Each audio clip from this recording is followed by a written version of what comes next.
Okay, in this class I am going to talk about the identification of IR and Raman active vibrations in the ammonia molecule. Ammonia molecule. You know already the structure of the ammonia molecule. It belongs to the C3b point group. Okay, so nitrogen is in the top. There is a nitrogen. Nitrogen is here in the top, and there is a triangular base. Okay, a triangular base like this, and the hydrogens are the corners of this triangular piece. Hydrogen 1, hydrogen 2 and hydrogen 3. Okay. So this is the structure of the ammonia molecule. This is a pyramidal structure. It belongs to the C3b point group. We have a C3 axis passing through the nitrogen.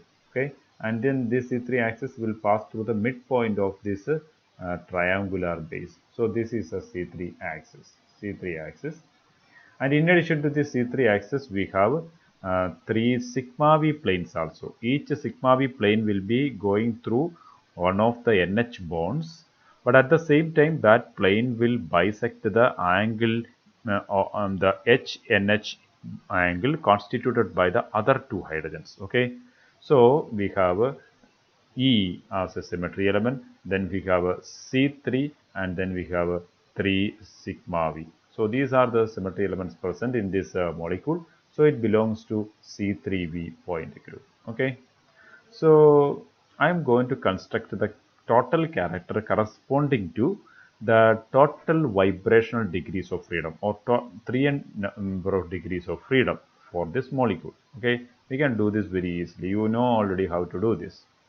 So before doing this one, we have to identify which are the symmetry operations which can be classified as the uh, proper rotation and which are the symmetry operations classified as the improper rotation. We know that E and C3 can be classified as the proper rotation, right? These belong to proper rotations, and the reflection can be regarded as an improper rotation. I have already explained this in detail in my previous lectures. Okay, so I recommend you to go back to that lecture, get a strong basics, and then come back to this one. Okay, then it will be easy for you to follow. And now I am going to construct the total character corresponding to 3n degrees of freedom. For that, I need to have the theta. Okay, theta means the angle of rotation for these proper rotations and improper rotations. Okay, so theta is equal to 0 in the case of E, because E can be considered as the proper rotation at a 0 degree angle, or C0. Okay, so theta is equal to 0 here, but for C3 the theta is equal to 120. Okay, and for sigma v can be considered as S0, improper rotation at a 0 degree. Okay, so theta is equal to 0 here. And cos theta is equal to 1, and for cos 120 is equal to minus 1 by 2, and cos 0 is equal to 1. So 2 cos theta is equal to 2, then minus 1, then 2. Okay. Then we have to calculate plus or minus 1, plus 2 cos theta. Here we have plus or minus 1. Actually, this plus 1 applies for this part, means for proper rotation, and minus 1 applies for improper rotations. That is the area after this dotted line. Okay. So I will add plus 1 to this one. So it is 3, and plus 1 to this one. So it will be 0. And here I have to subtract 1, means I have to add minus 1 only here. So it is 2 minus 1, that is equal to 1. Okay. And now I have to see how many atoms are retaining the positions in each operation, that is NR. And NR in the case of E is equal to 4, because all the 4 atoms are retaining their position during the identity operation. Okay, means nothing is happening to the molecule, all the 4 atoms will remain in their positions. And during the C3, only the nitrogen will retain its position, because only nitrogen is lying on the symmetry element. All other atoms, means hydrogens, are rotating at 120 degree angle, and therefore the number of atoms retaining position in this case is only 1. And what about sigma v? Each sigma v plane contains an NH bond, means each sigma v plane contains in the nitrogen and one of the hydrogens. And the other two hydrogens will be out of the element, out of the symmetry element. Therefore, these two hydrogens will change their position, but the hydrogen which is on the plane will retain its position, and nitrogen is also in the plane, so it will also retain the position. So total number of atoms retaining position during this operation is 2. Okay, now we have to calculate nr times plus or minus 1 plus 2 cos theta, 2 cos theta, that is equal to 4 into 3, that is 12, 0 into 1, that is equal to 0, and 1 into 2, that is equal to 2. So this is actually the total character. That is, total character corresponding to 3n degrees of freedom is 12, 0, 2, corresponding to E, and then Z3 and 3 sigma V. Okay, and from this total character, now we can find out the the the the translation degrees of freedom, then rotation degrees of freedom, and vibration degrees of freedom. For that, we have to reduce this total character set to irreducible representations for the C3V point. Okay, so this is the C3V point character table. You know that there are three irreducible representations: A1, A2, and E. And our total character set, that is gamma 3n, is equal to 12, 0, and 2. Okay, 12, 0, 2. And this total character set is actually corresponding to a reducible representation. And that reducible representations can be reduced to several irreducible representations. Okay, so these irreducible representations will contribute towards this total character. And now we have to find out that contribution, the weight of each irreducible representation towards contributing the total character. Okay, that we can find out by using the reduction formula. So I am going to use the reduction formula here, and I have to use the reduction formula here, and here you can see that the total character set here in our case, in our particular case, is 12, total character set 3n, the gamma 3n is equal to 12, then 0, then 2. Okay, from this one we have to calculate NA1, that is number of times the A1 representation will appear appear in the reducer representation. Okay, so NA1 is equal to 1 divided by 12, 1 divided by 6, that is 1 plus 2 plus 3, that is 6 is the order of the group. 1 divided by 6 plus 6 into, then 12 into 1 into 1, that is equal to 12, plus 0 into 2 into 1, that is equal to 0, plus then 2 into 1 into 3, that is equal to 6. So 12 plus 6 divided by 6, that is equal to 18 divided by 6, that is equal to 3. Okay, so NA1 is equal to 3. And what about NA2? NA2 is equal to 1 divided by 6 into then this one 12 into 1 into 1, that is equal to 12, plus then 0, plus then 2 into minus 1 into 3, that is equal to minus 6, right? 2 into minus 1 into 3, that is equal to minus 6. So minus 6, let me write minus 6 here, minus 6. So that is 12 minus 6 divided by 6, that is equal to 6 by 6, that is equal to 1. Okay, and NE is equal to 1 divided by 6 into, then 12 into 2 into 1, that is equal to 24, plus 0, then this is also 0 because this character here is 0. So 0, so 24 by 6, that is equal to 4. Okay, 24 by 6, that is equal to 4. So we know that the total character corresponding to 3n can be reduced to NA1, means 3A1 plus A2 plus 4E. Okay, so the total character can be reduced like this: 3A1 plus A2 plus 4E. Okay, and now we have to find out which are the representations belonging to translation, which are representations belonging to rotation, and then we will calculate which are the representations corresponding to vibration. Okay, so let me do this now. So 3n is gamma 3n is equal to 3a1 3a1 plus a2 plus 4e. Okay, this is our result.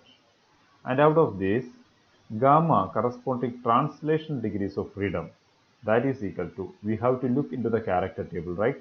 Which are the translation degrees of freedom. Here you can see that x, y, z, they correspond to E and A1. Okay, so we have A1 plus E. Okay, A1 and E. Okay, so we have to write A1 plus E there. A1 plus E here. Okay, and then we have to write the rotational degrees of freedom, gamma corresponding to the rotation degrees of freedom. That is, we have to look into the character table. Rx, Ry and Rz, they belong to E and A2. Okay, so we have to write A2 plus E, 2 plus E, A2 plus E. Okay, and here you should not confuse that I have written E here for X and Y together. I have written E. Perhaps you may be thinking like, why we are not writing 2E? That should not be done because E is actually a two-dimensional character set. Okay, E is actually a two-dimensional irreducible representation. So this two-dimensional irreducible representation actually belongs to X and Y together. Okay, that is why we write only E one time. So when you are writing E one time, actually it is a two-dimensional representation that will be corresponding to two characters already. Okay, that is why we have to write only E one time. So when you are writing E one time, it means that it actually belongs to two of the coordinates x and y in this case. Okay, so you don't need to write two times because it is already a two-dimensional representation. Okay, so is the case here also. And now we can calculate the vibrational degrees of freedom just by subtracting the translation degrees of freedom and rotation degrees of freedom from the total degrees of freedom. Okay, so after subtraction we get the gamma corresponding to the vibration degrees of freedom, that is equal to 3a1 plus minus a1, that is equal to 2a1. Okay, a2 minus a2 is 0, and here 4e minus 2e, that is equal to 2e. Okay, so 2a plus 2e, that is our result. So how many vibrations are there? You know, we have a formula for calculating the degrees of freedom. Okay, what is the formula? For a non-linear molecule, for a non-linear molecule, the formula is 3n minus 6, 3n minus 6, right? A molecule will have 3n minus 6 degrees of vibration, 3n minus 6 vibration degrees of freedom. So if you are applying this formula in the case of ammonia, we have 3 into n is the number of atoms, that is equal to 4, minus 6, that is 12 minus 6, that is equal to 6. So we must have 6 vibrational modes, 6 vibrational modes, 6 vibrational modes possible for this. And from our character set for vibration degrees of freedom, we have seen that we have 2a and 2e. How is that going to zinc with this information? 2a and 2e. How many are there total? 2a and 2e. Okay, let me write it here. 2a and 2e means a, then a, then e, and e. This is 2a and 2b. Okay, so there is one vibration corresponding to this one vibration corresponding to this one, and another vibration corresponding to this a. Then how many vibration modes corresponding to E? Actually, there are two vibrational modes corresponding to E because E is a two-dimensional representation. And there are other two vibrations corresponding to this E also. So how many vibrations are there? 1, 2, 3, 4, 5, 6. So it is actually fitting with our result, right? So 6 vibrational degrees of freedom are there, and they out of them actually 2 belongs to the A1 symmetry, 4 belongs to the E symmetry. Okay, out of these vibrations belonging to the E symmetry, these two are degenerate, means they will have the same energy, and these two also will be degenerate, they will have another set of same energy. Okay, so that is why we have written here 2A and 2E. Actually, this 2E belongs to 2E totally belongs to 4 vibrations of 2 degenerate sets, 2 doubly degenerate sets. Okay, this is a doubly degenerate set, this is another doubly degenerate set. So totally there are 6 vibrational modes. Okay, that is what we can understand from here. And now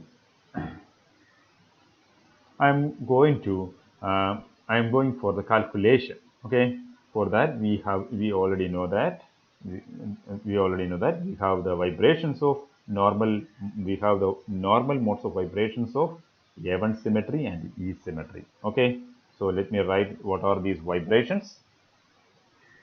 A1 symmetry, we have two A1 symmetry, so two vibrations of A1 symmetry, that is A1, this is a normal mode. Okay, then we have another vibration of A1 symmetry, then we have a degenerate set of E symmetry, and then another doubly degenerate set of E symmetry. Okay, and there are totally 6 vibrations. So this belongs to 6 to 1 vibration here. This also belongs to 1 vibrational mode. Then there is a doubly degenerate vibrational modes, means 2 vibrations are there, vibrational modes. Okay, and this also doubly degenerate vibrational modes, doubly degenerate vibrational modes. Okay, so 6 vibrational modes are distributed according to their symmetry species like this. Okay, and they will make a transitions from their ground vibrational level to the next to higher vibrational level. So in the ground vibrational level, they will have V is equal to 0. They will have V is equal to 0 as the quantum number. And when it is making an excitation, or when it is absorbing the radiation and making an excitation, it will go to the V is equal to 1 state. So this is ground state, and this is the excited state, right? This is the excited state. And then what will be the symmetries of these normal modes in the ground vibrational state? That we can obtain by taking A1 raised to 0, right? That will be the symmetry corresponding to the ground vibration level. That is equal to A1. And what about this one? That is also A1 raised to 0. That is equal to A1. This is E raised to 0. Okay, E raised to 0. E raised to 0. What is e raised to 0? That is also equal to a1. E raised to 0 is equal to, e raised to 0 is equal to, E is, you already know what is E. You look at this character table, what is E? This is E, 2 minus 1, 0, right? So this 2 raised to 0, 2 to the power 0, minus 1 to the power 0, and 0 to the power 0, okay? So all the numbers rise to the power 0, that is the that is equal to 1. So you can write like this one is also equal to 1 1 1. So these are also E, okay, A1, okay, where is it? Yeah, I'm writing it here. This is A1, and this is also A1, okay. So all these are of A1 symmetry. All these are of A1 symmetry. And now we have to calculate, we have to see the symmetries corresponding to the V is equal to 1 state. Okay, V is equal to 1 state symmetry can be obtained by A1 raised to 1, that is equal to A1, and A1 raised to 1, that is equal to A1, and E raised to 1, E raised to 1 is equal to, E raised to 1 is equal to E. Okay, yeah, E raised to 1, that is equal to E, and here also E raised to 1, that is equal to E. Okay, so the transition here is actually A1 to A1, A1 to A1, okay, and A1 to A1. And there are two transitions from A1 to E, okay, and there are of same energy, they will have the same energy. And there will be another two transitions to A1 to E with the same energy, okay. So there are totally six transitions, but you will see only 4 lines. Why? See, this transition will have a particular energy. Symmetry is not an indication of energy, that you have to understand, okay. So don't think like this is A1 to A1 symmetry, A1 to A1 transition, this is also A1 to A1 transition, so they will have the same energy. No, no, it is not like that. Symmetry is not an indicator of energy, okay. So energy is completely different, it can be obtained only quantum mechanically, okay. But symmetry will tell you something about energy. Suppose if you are seeing something from a doubly degenerate two-dimensional representation and within the bracket, then it means that it is degenerate set, okay. So here you have to understand this one as a particular transition of a particular energy. This is another transition of the same symmetry with another energy. This is A1 to E transition, but there are two transitions because this is a doubly degenerate set. But these two transitions will have the same energy, so this will give only a single line in the spectrum, and this one also belong to this is also belong to the same symmetry, but this is also a doubly degenerate set, completely different, and that will belong to another energy, okay. So we will have 4 lines or 4 transitions, 4 distinguishable transitions in the IR spectrum, okay. That is what we can understand from here. And now we have to calculate whether these transitions are possible or not, okay. This is possible or not. Now we only know the symmetry of the possible transitions, and whether the transition is possible or not, or probability of the transition will be determined by the you already know, we have already learned, it will be determined by the transition moment integral, okay. But we don't need to calculate the absolute value of the transition moment integral in all these cases.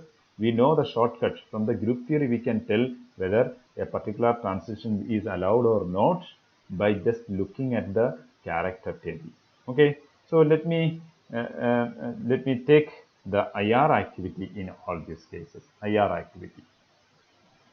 So when we are going for IR activity of this transition, which are the transitions? A1 to A1, A1 to A1, another A1 to A1, then a doubly degenerate A1 to E, and another doubly degenerate A1 to E. Okay, so these are the transitions. These two will have the same symmetry, and these two have the same symmetry. Okay, so what about the IR activity of A1 to A1 transition? And that we can check by looking at this one, okay, the final state, the symmetry of the final state. The symmetries of the final state here in these two cases are A1. So psi f in these cases belong to A1, and the symmetry of these two final states are E. So you look at the character table and find out whether there is some x, y, or z coordinate belonging to A1 or E. So when we are looking at the character table, we can see that corresponding to A1, there is Z coordinate, right? Z coordinate is here, corresponding to A1. So it means that any transition for which the final state is A1, that transition is allowed, okay? That is allowed. So this transition is, the first two transitions are allowed. So it is Raman active, okay? It is IR active, not Raman active. It is IR active. And what about E? The other two states have E as the final symmetry, okay? And E, for corresponding to E, we have X and Y. So these transitions are also IR active. So we can see that this transition is IR active. This is IR active, IR active. These two transitions are IR active, and these two transitions are also IR active. Because belonging to this E, we have X and Y. Belonging to A1, we have Z. Okay, so this is also IR active. Okay, IR active. So looking at the character table, you can see that all the vibrations in this ammonia are IR active. All vibrations are IR active. So let me write it here. All vibrations are IR active. IR active. And now we can look into the Raman activity of these vibrations. Raman activity of these vibrations. What about the Raman activity? Raman activity. And again we have A1 to A1 transition, then A1 to A1 transition, then we have A1 to E transition doubly degenerate, A1 to E transition doubly degenerate. Okay, so these two belong to the same symmetry and these two belong to the same symmetry. Okay, so actually these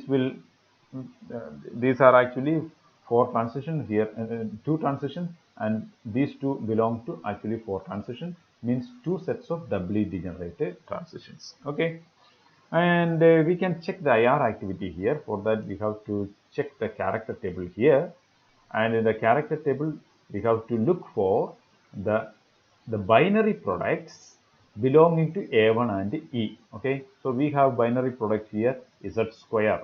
Okay, obviously A1, the transition corresponding to A1, this one will be IR active. And what about E? In E also we have binary products XY, YZ and XZ.